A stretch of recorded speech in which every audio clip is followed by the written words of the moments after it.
그야말로 엽기적인 그 인천 초등생 살인 사건 어제 재판이 열렸는데 범인인 김양 그 심리를 분석한 대검 수사자문위원이 증인으로 출석했습니다. 그래서 이 정신질환 가능성은 낮다, 사이코패스 가능성이 높다 이런 의견을 밝혔습니다.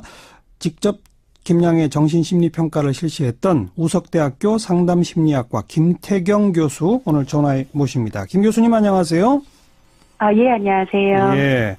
그 김양을 언제 만나셨어요? 4월 11일 날 만났습니다. 한 번 만나신 건가요? 네, 한 번 만났습니다. 몇 시간 정도 대화를 나누셨나요? 제 기억으로는 대략 한 4시간 정도인 걸로 기억하고 있습니다. 4시간. 네. 그 4시간 동안이면 뭐 이런저런 대화뿐 아니라 무슨 뭐 실험도 하고 그런 걸 할 수 있는 그런 시간이 됩니까? 실험은 아니고요. 예. 심리학적 평가를 진행을 했습니다. 예. 면담도 하고 심리 검사를 통해서 예. 정서나 사고나 성격이나 이런 측면을 평가를 했습니다. 네. 그 면담 과정에서 가장 좀 기억에 남는 대목들이 있다면 어떤 대목이 있었습니까?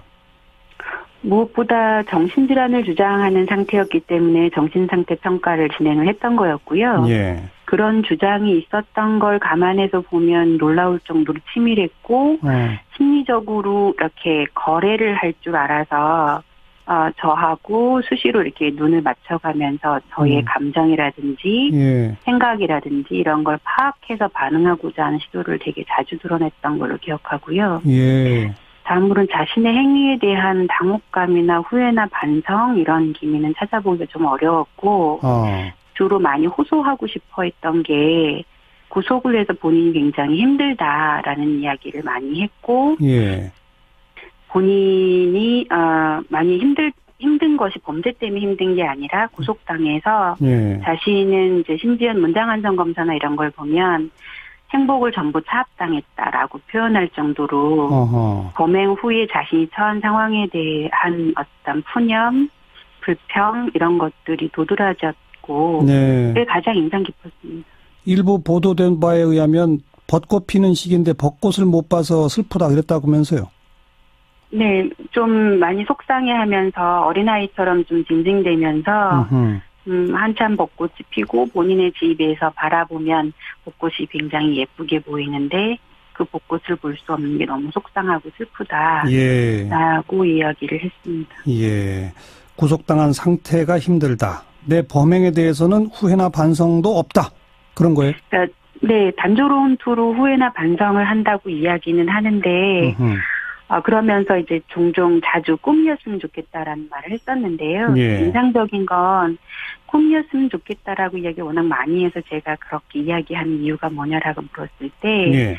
범행이 끔찍해서 되돌리고 싶다라고는 반응을 보통 기대를 하는데 예. 그런 얘기를 하는 게 아니라 구치소에 수감되어서 너무 힘들다 이런 식으로 이야기를 했습니다. 예.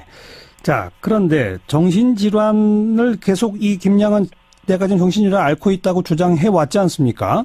네네. 근데 그 가능성이 낮다고 보신 이유는 뭡니까? 우선 정신질환에서 정신질환이라고 우리가 흔히 이제 진단을 내릴 때 가장 주목해서 보는 게 이제 조현병이나 이런 병의 경우는 현실 검증력이 손상이 됩니다. 그래서 환청이나 내적인 어떤 경험과 실제 자극을 혼동해서 건강한 판단이나 이런 걸 못 내리는 게 이제 현실 검증력이 손상된 사람들이 보이는 증상인데요. 예. 김양을 평가했을 때는 현실 검증력이 굉장히 온전하게 유지되고 있었고, 정신질환, 진단을 내릴 때 이제 그 진단 준거에 들어가는 사고의 장애나 지각의 장애가 관찰이 되지 않았습니다. 네. 물론 본인은 뭐 모호하게 환청을 주장을 계속 하고는 있었는데, 진짜로 환청을 경험하는 사람들이랑 명백히 다른 반응 양상을 드러내기도 했고요. 심리검사에서 나는 환청이 들린다라고 본인이 보고하는 것 이외에, 투사적인 심리검사를 통해서 본인이 조작을 못하는 그런 검사에서는 사고장애나 환청을 경험하는 사람들이 보임직한 그런 양상들이 드러나지 않았고요. 감정 조절도 굉장히 잘하는 상태여서 미성년자라고 보기 어려울 정도로 굉장히 침착했고 그 되게 침착한 과정에서도 자기 자신의 불편감 호소할 때만큼은 감정이 굉장히 적나라하게 드러나고 네. 분노하고 억울해하고 이런 양상들이 많이 있었고요. 예. 그래서 감정 조절의 문제도 없어 보였습니다. 그리고 무엇보다 매우 논리적이었고요. 그래요. 본인이 자기 자신을 방어하기 위해서 그래서 정신감정을 통해서 결과를 부정적으로 받아야만 예. 후과금 처분을 받을 수 있다는 이야기를 들었고 예. 자기는 그걸 너무 간절하게 바라고 있다라는 얘기를 하면서 반응을 했거든요. 이런 그래요. 양상들은 정신질환을 가지고 있는 사람, 특히 그게 증상이 매우 심각해서 네. 뭐 열이틀 전에 범죄를 저지르고 사체를 손괴했다고 볼 만한 그런 양상은 전혀 아니었습니다.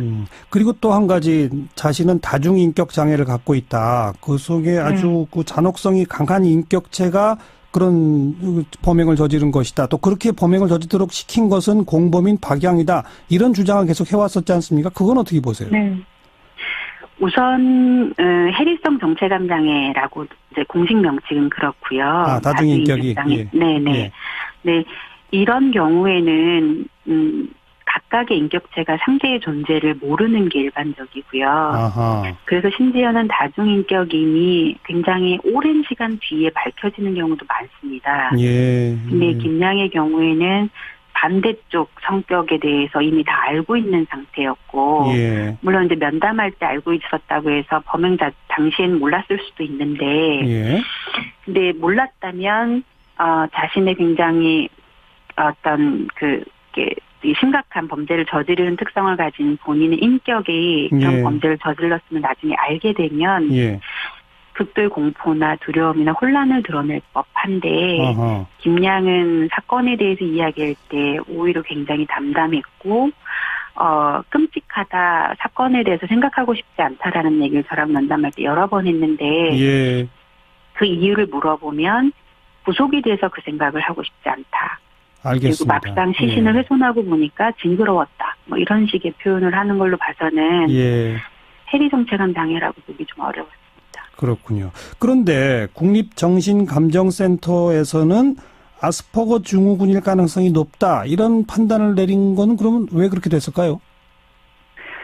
그건 감정하신 분들의 이야기를 들어봐야 할 것 같고요. 예. 우선은 예. 제가 저희 임상 경력상 4시간 정도를 봤는데 아스퍼거라는 의심을 전혀 저는 품지 않았거든요. 예. 정말 아스퍼거라면 4시간 진행되는 면담 그리고 심리검사상에서 아스퍼거를 시사하는 징후가 전혀 나지 않을 가능성이 매우 낮습니다. 예. 이런 범죄를 저지를 정도의 혼돈 상태고 장애 정도가 심각하다면 거기다가 저랑 심리평가를 진행했을 때 아스퍼거 장애는 여러 가지 증상들이 있지만 자폐장애 일종이기 때문에 가장 특징적인 게 사회적인 능력이 떨어집니다. 예. 근데 심리검사상 사회적인 능력이 우수 수준으로 나타났습니다. 그래요? 그럼에도 불구하고 그러니까 사회적인 상황의 눈치를 살피고 전후 맥락을 파악하는 능력이 예. 평균상에서 우수 수준 사이에 속했고요. 예. 다만 인상적인 건 반응 내용을 봤을 때 알고는 있지만 실제 대응은 아는 것에 준해서 이루어지는 게 아니라 자신의 욕구를 중심으로 해서 이루어질 가능성이 되게 높아서 예. 이런 양상은 아스퍼거의 양상이 아니라 반사회적 인격장애, 그거의 또 다른 형태인 아스퍼거, 죄송합니다. 사이코패스의 성향이라고 볼 수 있습니다. 예. 그런 면에서 아스퍼거의 가능성보다는 사이코패스 가능성이 높고 또 한 가지는 네. 아스퍼거는 발달 장애입니다. 예. 유전적으로 타고나는 것이기 때문에 예. 어렸을 때부터 아스퍼거 증후군이 나타나게 되는데요. 예. 주어진 자료상 적어도 중학교 때까지는 반사회적인 성향은 강하게 드러났을지 모르겠지만 아하. 아스퍼거적인 경향성은 드러나지 않았고요. 알겠어요. 네네. 김양하고 함께 수감 생활했던 사람도 증인으로 나와서 부모가 넣어준 아스퍼거 증후군 관련 서적을 탐독했다라는 증언을 한 바 있는데 그러면 일부러 이 책을 읽고 국립정신감정센터 진단받을 때는 그 책에서 읽은 대로 행동을 했을까요? 거짓말 내지는 일종의 사기를 친 걸까요? 저한테 보였던 모습과 국립정신건강센터 감정치에 보였던 양상이 굉장히 다른 걸로 보이고 예. 그렇다면 지금 말씀하신 그 가능성도 배제하기는 어렵지 않나 싶습니다. 근데 국립정신감정센터에서는 속아 넘어간 거군요, 거기에. 글쎄요. 그건 제가 단정하기는 어렵지만 예. 어쨌든 그 양상과 심지어 지금 재판 과정 중에서 어제 제가 증언하면서 관찰했던 모습들도 예. 적극적으로 자신의 이익을 위해서 변호하고 질문해 줄 것을 요청하고 이런 양상으로 봐서는 예. 아스퍼거라고 보기는 어려웠습니다. 예. 이게 뭐 아스퍼거가 됐건 조현병이 됐건 뭐 해리성 그 장애가 됐건 그런 것들이 인정되면 형량이 좀 감형이 되지만 사이코패스, 반사회적 인격장애 이거는 형량 감량하고 전혀 관계가 없는 거죠. 네, 사이코패스의 경우에는 감경 사유가 될 수 없습니다. 그렇죠. 그런데 정신병으로 인정받아야만 감경이 되니까 그쪽으로 계속 지금 연기를 하고 있다. 이렇게 보시는 거로군요. 글쎄요. 단정하기는 어렵지만 예. 가능성은 있고요. 예, 네. 알겠습니다.